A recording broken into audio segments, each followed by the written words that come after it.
Okay, in this video by stampingblanks.com, what I'm going to show you is how you can make your own jig for forming up cuff bracelets. And what I've used here, this is just a coupler. This is used for attaching two pieces of steel electrical conduit together. And so this is a 1-inch, what they call EMT coupler. It's steel. You can get these at your hardware store, Home Depot, Lowe's, whatever. Now what I've done, as you can see here, there's this nub. That's where you would screw it. You put a piece of pipe in there and screw that down to attach it. Well, you have the same thing here, and I just sanded that smooth there so that it's nice and round and that's not in the way. Now I'll go ahead and reattach that so you can see it. And the reason I took that out of there is so that when I am forming the bracelet, I don't have to worry about it marring the inside of the bracelet at all. So we'll get that reattached. Now on this one we have it obviously so that it doesn't mar the bracelet. We have the side sanded out closest to us so that we have room to work. Let's find that. Okay, there we go.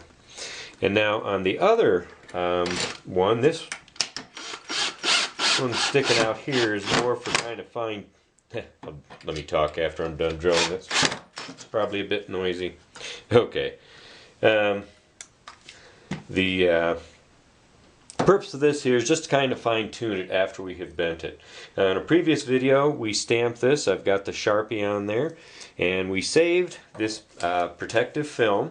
You want to just stick it back on there, and that way we won't scratch up the ends of this while we're forming it. And now on this same coupler, we have one side sanded, one not sanded. Now the side I put sanded over here so that it wouldn't want to fight us as far as location. This one here I left that nub on there, and what's good about that is you push it in there and it acts as a stop so we know how far to go.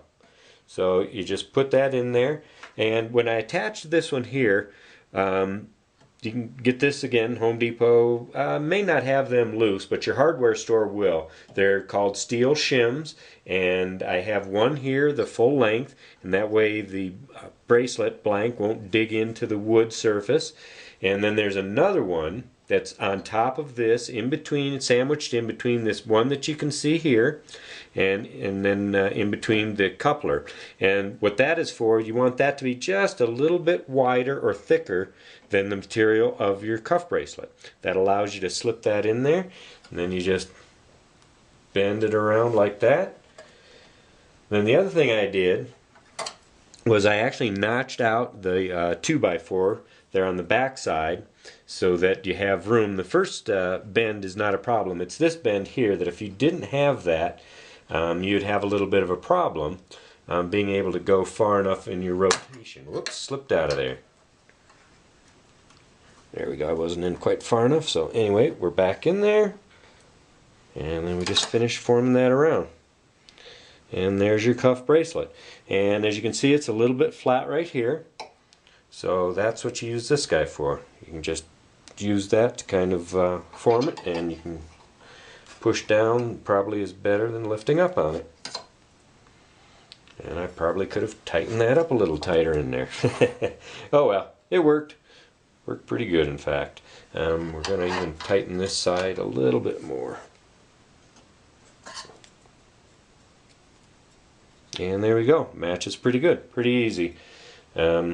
Anyway, we can now peel this off. And the one thing you will see about this with the stainless steel, my blanks have a mirror finish on them, but when we form it like that, it causes it to dull a little bit. And that's where, again, having the motorized buffer, that'll be no problem to bring that shine right back up, and we will do that in another video. Anyway, I hope that helps, and again, maybe I'll try and have some pictures of this as well on the website there, just so you can see some of the detail of being able to make this yourself. Just costs a few dollars, and like I say, you've got these brackets. These are a 2-hole bracket that will be in the electrical department right by these couplers, and just some screws, and fasten that in and you're good to go. Anyway, thanks for watching and have a great day. Bye bye.